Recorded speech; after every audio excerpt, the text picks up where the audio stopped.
Hello students, ये जे advanced 2023 के paper two का क्वेश्चन नंबर 6 है। सेक्शन टू का क्वेश्चन है, वन और more than one options correct.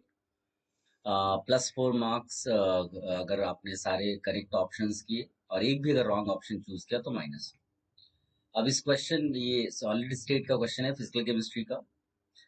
थोड़ा सा लेंदी क्वेश्चन है बट क्वेश्चन डिफिकल्ट नहीं है। जिनको भी face centred cubic, body centred cubic और सिंपल क्यूबिक यूनिट सेल का आइडिया है, उन्होंने इस क्वेश्चन को डेफिनेटली कर लिया। अब क्वेश्चन क्या कहता है? Atoms of metals X Y Z form face centred cubic unit cell. Edge length दिया हुआ है LX, बॉडी सेंटर्ड जो है वो LY, simple cubic unit cell of edge length LZ। तो जो x है वो FCC फॉर्म करता है, y जो है वो BCC फॉर्म करता है और z जो है वो सिंपल क्यूबिक।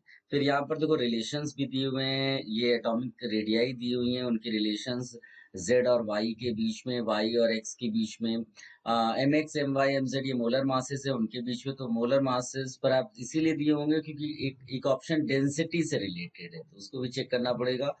अब इसमें अगर पहला ऑप्शन देखेंगे ना, इसमें कहता है packing efficiency of unit cell X Y and Z. ये तो बहुत ही आसान है क्योंकि जो एक्स है वो तो एफसीसी अरेंजमेंट में है, इसका मतलब 0.74 होगा उसकी पैकिंग एफिशिएंसी। और जो बीसीसी वाला है वो 0.68 हो जाएगा, है ना। और सिंपल क्यूबिक में 0.524 हो जाएगा। तो ये तो क्लियर कट सही हो गया, है ना, X greater than Y greater than Z. अब बाकी कंपैरिजन के लिए थोड़ा सा एनालिसिस करनी पड़ेगी अपनों। जैसे face centred cubic unit cell लेते हैं तो फेस बनाते हैं एफसीसी में। ये हमारा फेस डायगोनल हो गया और यहाँ पर कॉर्नर पे एक एटम है, कॉर्नर पे एक एटम है और फेस सेंटर पे एक एटम है। तो हम क्लियरली यहाँ लिख देते हैं 4R, ये x है तो 4RX ले लेते हैं, इज इक्वल टू, ये a√2 है और a मतलब एच लेंथ है, तो ये हम लोग लिख लेंगे यहाँ पर LX, है ना। तो यहाँ से LX आ गया अपना 4 हो जाएगा ये 2√2। ओके। और ये RX, है ना, एक आ गया। अब इसी तरह से हम लोग एनालाइज कर लेते हैं बॉडी सेंटर्ड को। तो बॉडी सेंटर्ड में हम बॉडी डायगोनल पिक करेंगे, यहाँ पर यहाँ पर यहाँ पर, तो ये हो जाएगा 4RY इज इक्वल टू, ये हो जाएगा a√3।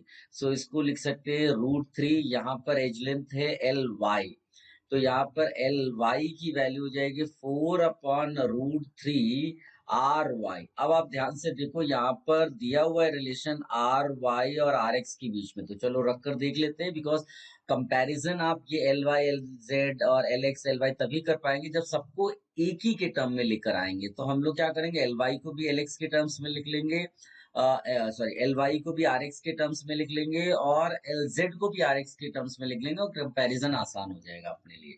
तो ये हो जाएगा आपका 4/√3 और RY दिया हुआ है यहाँ पर 8/√3RX, तो ये हो जाता है 32/3RX। ओके, 10 से ऊपर ये वैल्यू होगी। अब इसी तरह से एल एल एल जेड, वो तो बहुत ही सिंपल है, सिंपल क्यूबिक है, तो सीधे सीधे यहाँ पर हम लोग 2RZ लिखेंगे इज इक्वल टू ए। ए यहाँ पर आपका LZ है, LZ है, तो यहाँ से LZ हो जाएगा 2RZ कितना है, √3/2 RY। यहाँ देखो ये लिखा है ना RY, और RY कितना है, RY जो है RX के टर्म्स में ये है 8/√3RX। ओके, तो ये तुम्हारा बन जाएगा √3 कैंसिल, 2 कैंसिल, ये तो 8RX हो गया, बड़ा सिंपल हो गया, है ना।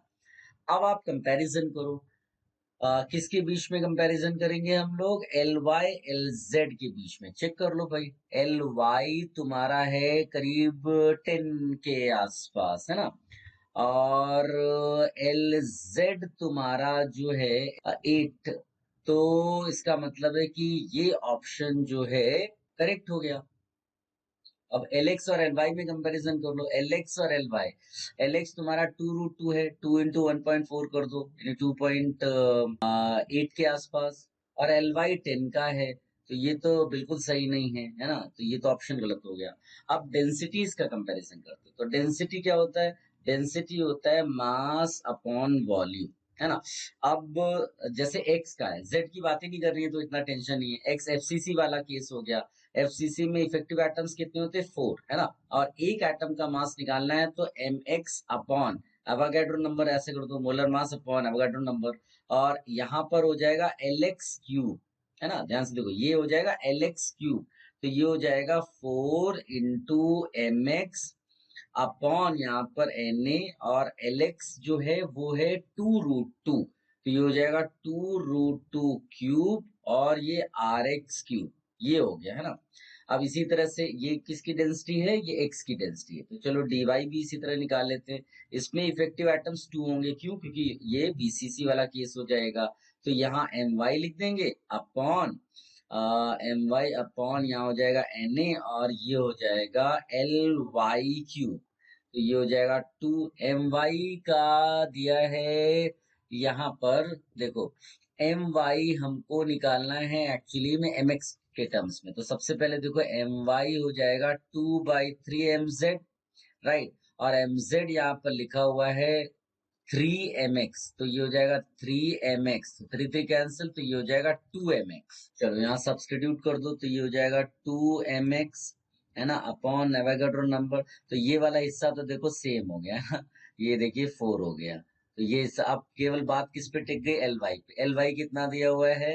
एल वाई दिया हुआ है। एक्चुअली उसकी जरूरत ही नहीं पड़ रही है अब सॉल्व करने की। अगर आप कंपैरिजन कर लोगे, आपको पता है कि आपका जो एल एक्स है वो एल वाई से छोटा है। एल वाई अगर ज्यादा है तो उसका मतलब है कि डी वाई की वैल्यू कम होगी, डेंसिटी ऑफ वाई कम होगी, इसका मतलब है ये करेक्ट ऑप्शन है। तो आपने देखा क्वेश्चन आसान था, थोड़ा सा लेंदी था, बट लेकिन मेरे ख्याल से ज्यादातर बच्चों ने इसको कर लिया होगा।